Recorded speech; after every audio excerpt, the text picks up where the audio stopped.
Hey, this is John Lee Dumas, the founder and host of Entrepreneurs on Fire. And if you're wanting to learn how to embrace change and navigate through disruption as a leader, then listen to the Leadership is Changing podcast with my good friend, Denis. He's prepared to ignite. Welcome to Leadership is Changing. Each week, we and our guests provide information and insights through exploring leading change. This is taking your leadership to another level by finding the balance between executive excellence and personal well-being through stories that inspire real change. It's time to adapt in our fast-moving world when leadership is changing with your host, Denis.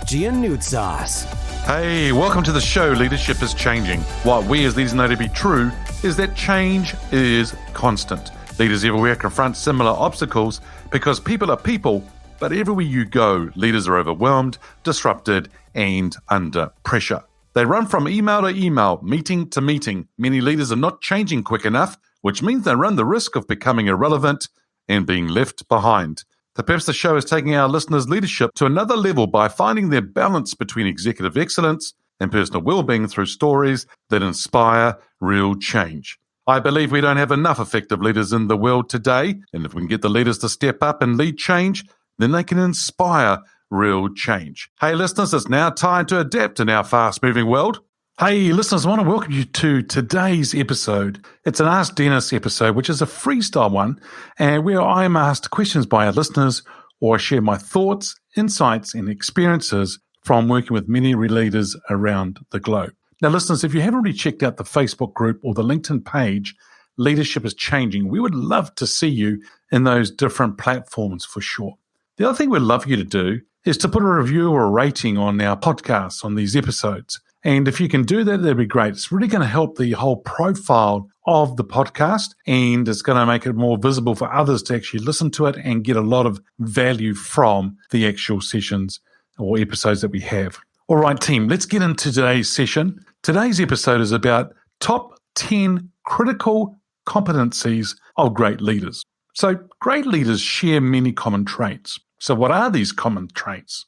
Though criteria for leadership can vary, the majority of effective leaders tend to develop this certain set of skills. That's similar right across the board. The question is, how might you take your leadership skills to new levels? Now, we're going to focus on developing the same skills that you can take your leadership abilities to that next level. And this is what we're going to go off and cover today.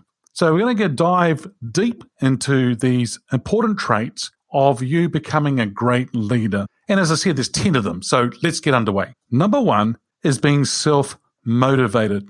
As a leader, it's important to be a self-starter and be able to motivate yourself to take action, to move forward toward your goals. Leaders are driven to get things done, and they lead their team to do the same by role modeling these actual side of things. So what do I mean by that? So if you're self-motivated and you get up and go and you're underway with things, it's really important that you do that and you show others how to do that. Number two is delegation. Wow, this is an interesting one. Number of leaders that I talk to who don't delegate very well. They delegate a little bit, but they're not very good at doing it. So delegation's the ability to delegate. Leaders can't be everything to everybody. You can't take everything on. So stop trying to do so. I think the most effective leaders surround themselves with skilled people that clearly define their responsibilities, and then they get out of the way. Get the team to step up and share the workload with you. You might be pleasantly surprised to see what your team members might do.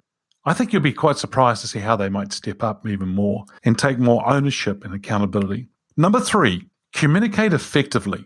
You might have a clear picture in your mind of what you want to see happen. However, no one can read your mind. And so you're going to have to take the team on the journey. You're going to need to connect with your audience. You see, you're going to have to help them understand what your vision is by communicating effectively. Now, you can provide regular updates and keep everyone on the same page. But you see, employees will lose motivation if they don't understand what's being communicated. The key here is to connect, keep it simple, and make it relatable to your audience. Number four is develop others.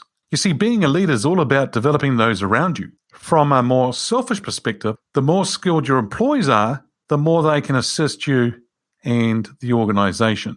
See, I think you should share your expertise and the mistakes or learnings that you have over time, and that will actually help others to grow. Then there's no need for you to try and hang on to those learnings. It's important for you to share it with others as well, along with your expertise, your knowledge, your experiences, your war stories. So if you can develop others, that's a really good thing. In fact, I think it's our job as leaders. That's what we need to do. We need to develop others.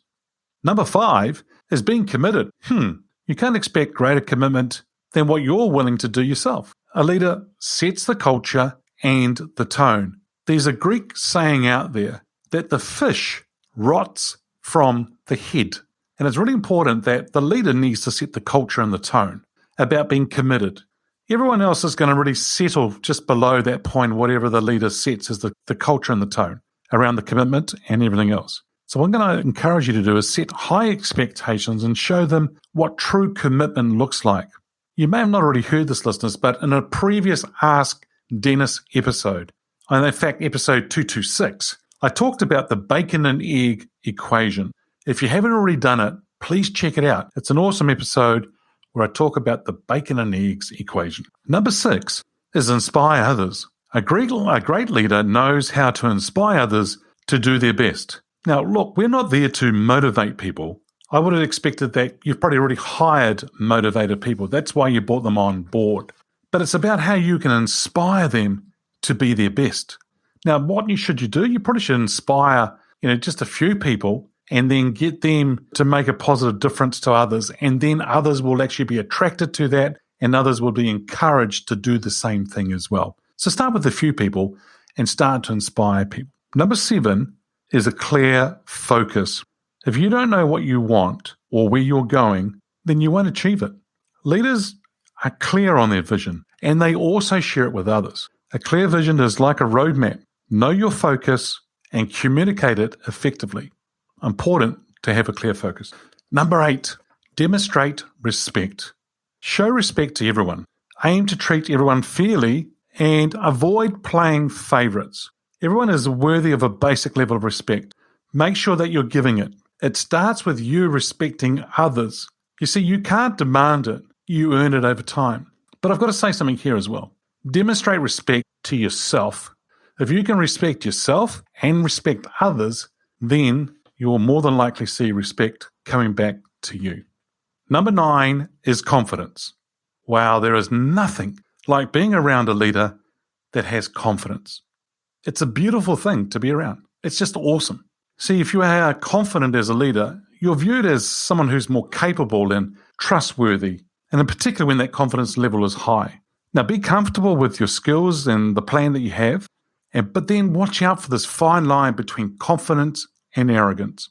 On the other side, lack of self-confidence will limit your ability of others to trust your vision and judgment.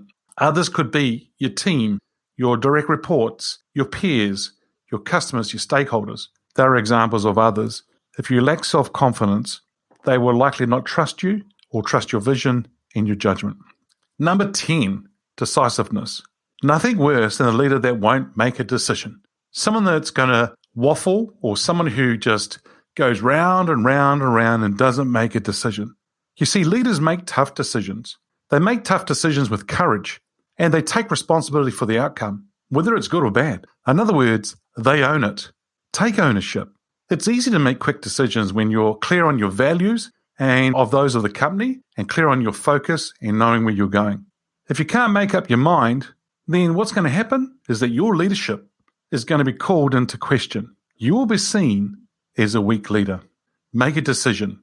Be deliberate in making decisions. Make a decision is important. Now, is it the right decision? I know a lot of people want to make sure that everything's perfect, but it never will be perfect. Make a decision.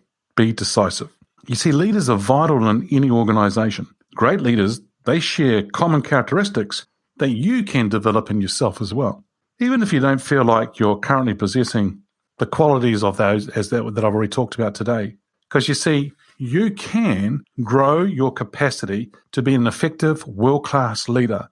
What you need to do is look at the top critical competencies of great leaders. Hey, listeners, if you haven't already checked out the Facebook group or the LinkedIn page, Leadership is Changing, we would love to see you there. Hey, thanks for joining me on today's episode. Love being with you. Hey listeners, what we as leaders know to be true is that change is constant. Change is incredibly scary, especially with the unknown and unfamiliar territory. It's time to adapt in our fast-moving world when leadership is changing. Look out for the episodes as they're being released. Download them, have a listen, put a review and a rating. Feel free to share them with your friends, your family, and your network. Hey, if there's any feedback you'd like to give me about the show, or if there's a question you have for the Ask Denis freestyle episode, then send me an email, dennis@leadingchangepartners.com. Hey, listeners, it's always a pleasure being with you. Thanks for tuning in. Until next time, bye for now. Thank you for listening to this episode of Leadership is Changing with your host, Denis Giannoutsas. Each week, we and our guests provide information and insights through exploring leading change, inspiring executives and leaders to adapt and lead a bigger game in a fast-moving world.